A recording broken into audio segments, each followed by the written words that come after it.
Okay, so this is my presentation on Western development and the populist movement. So, yeah, hope you guys enjoy. After the Civil War, the government widely supported floods of whites to the areas like the Great Plains in the east to the California desert in the west. The U.S. government's plan for settlement was to build the Transcontinental Railroad. The railroad provided a way to bring settlers and manufactured goods west, and to ship their agricultural and mining produce east. It was an essential artery for a rapid development of the frontier. It established three western frontiers: mining, cattle, and farming. Towns sprang up along the railroad routes, and these railroads sold much land to settlers.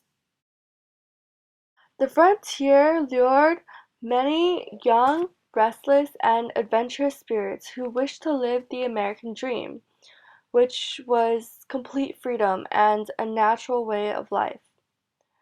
Free acreage did lure immigrant farmers who would have otherwise stayed in eastern cities, which would further increase the perils of the slums.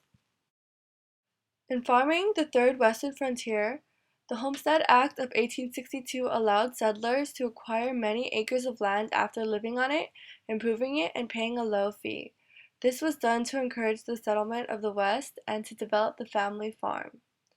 About 500,000 families migrated west, but thousands of homesteaders, maybe two of three, had to give up in the face of inadequate land and drought.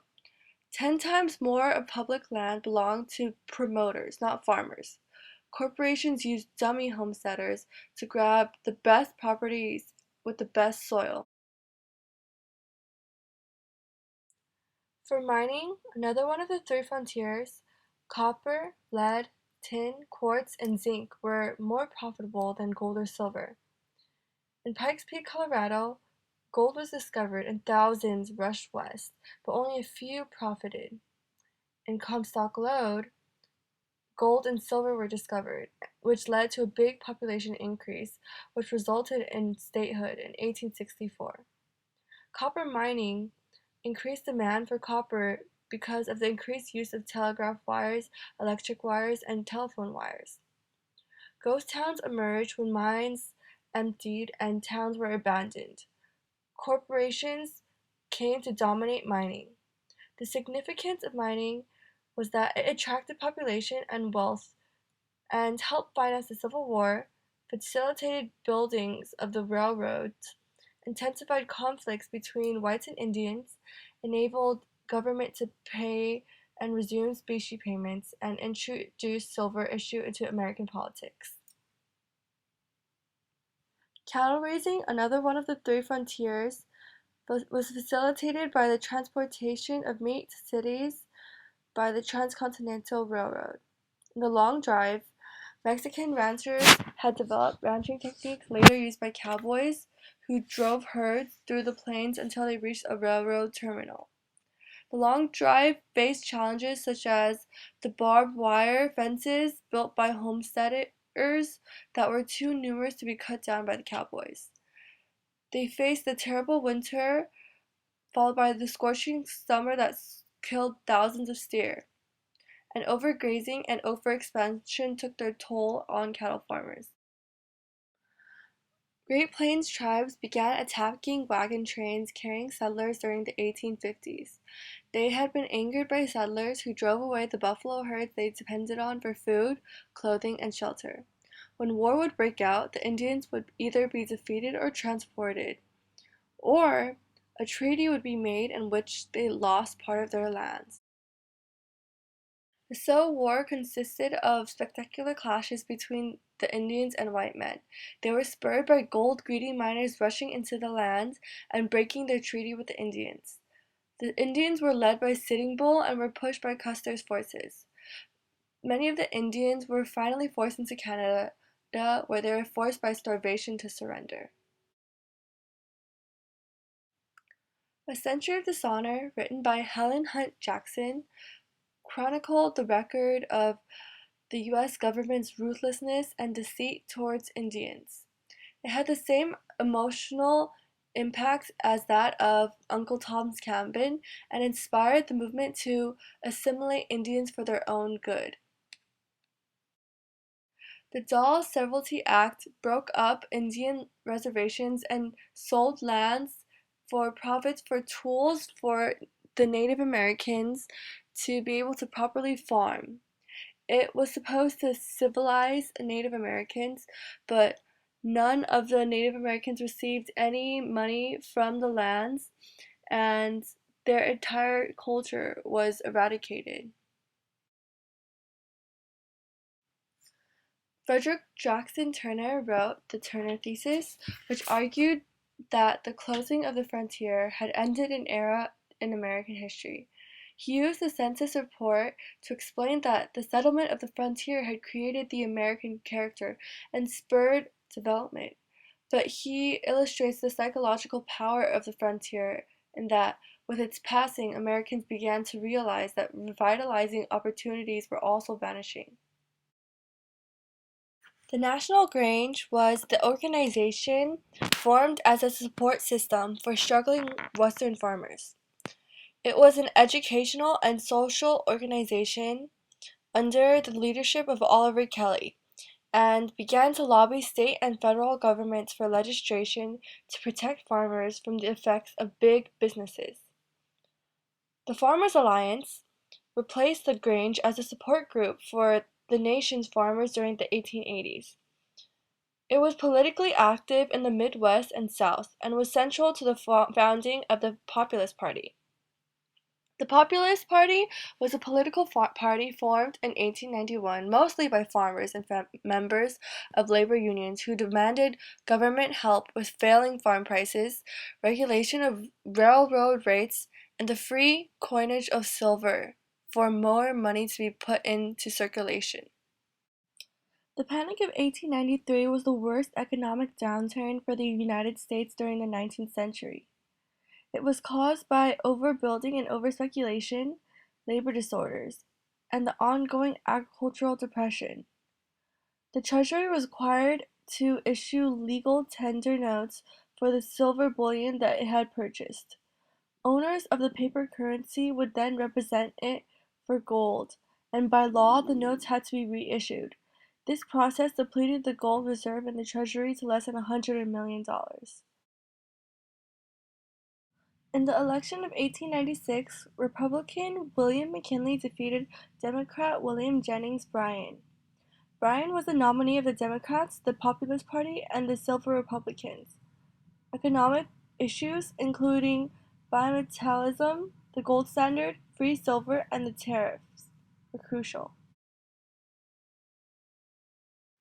The Oklahoma land rush made available to settlers vast stretches of land formerly occupied by the Indians. Nearly 100,000 boomers or 89ers poured in, and by the day's end, almost 2 million acres had been settled.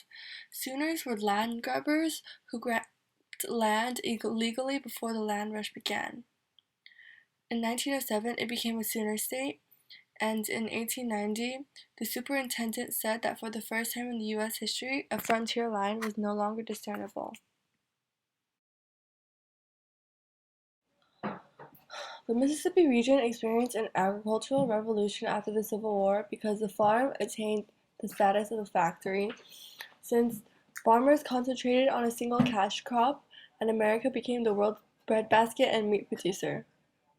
There was a massive migration of white and black Americans out of the southern cotton belt, so large-scale commercial agriculture was run by capitalists of the New South, which spread beyond plantations into white small farming regions.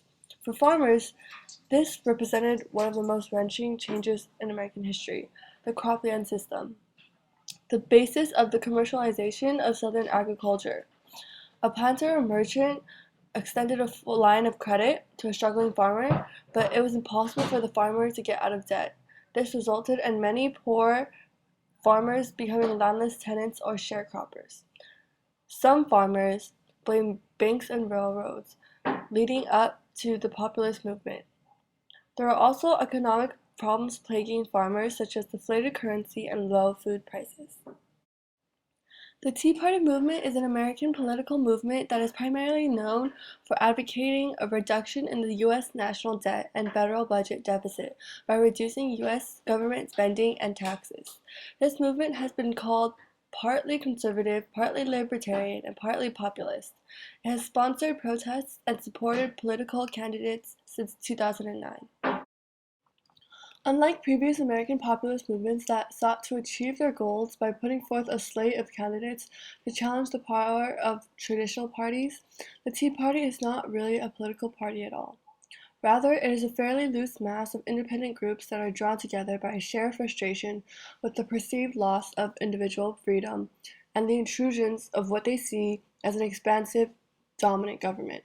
Another distinction between the Tea Party and previous populist movements is the absence of a clear, identifiable leader. Instead, there are a number of leaders identified with the Tea Party. The thing is that the Tea Party and populists' desire are opposites. Tea Party members want to choose their own paths individually, and populists want the path that benefits common folk of the mass. Populists like socialism and democracy, while Tea Partiers want the republic restored, with the only democratic part about it being an election. The Tea Party worships big businesses and millionaires, whom the movement seems willing to sacrifice its political life for in order to protect them from paying higher taxes, while populists despise these bankers and railroads because they feel that they are intruding on their small-scale farms. In the Tea Parties, the throwing off of established authority structures is the prelude to giving over authority to the one and giving up responsibility for the many. The goal of the Tea Party is personal withdrawal from public life so as to be free to pursue private self-interests rather than public mutual interests. This is a way of explaining that while the Tea Parties have some rhetorical similarities to 19th century populists, the two movements at their cores are very different. The populists wanted greater government involvement in the economy, a notion criticized by today's conservatives. This does not apply to tea baggers, who tend to be wealthier and better educated than the general public. Populism was a left-wing movement generated by farmers looking to government to break the pattern of low crop prices and a monetary system that left money scarce for debtors.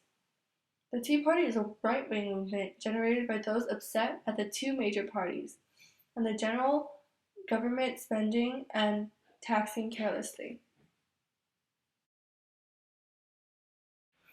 The Populist Party had a long-lasting effect on the United States government, despite its short lifespan. First, the party was responsible for demanding free coinage of silver and its adoption as a legal standard, leading to the Panic of 1893. Secondly, the Populist Party strengthened the Democratic Party and formatted the Democratic and Republican platforms. The Populist Party also helped to attract attention to other parties about various problems within the government.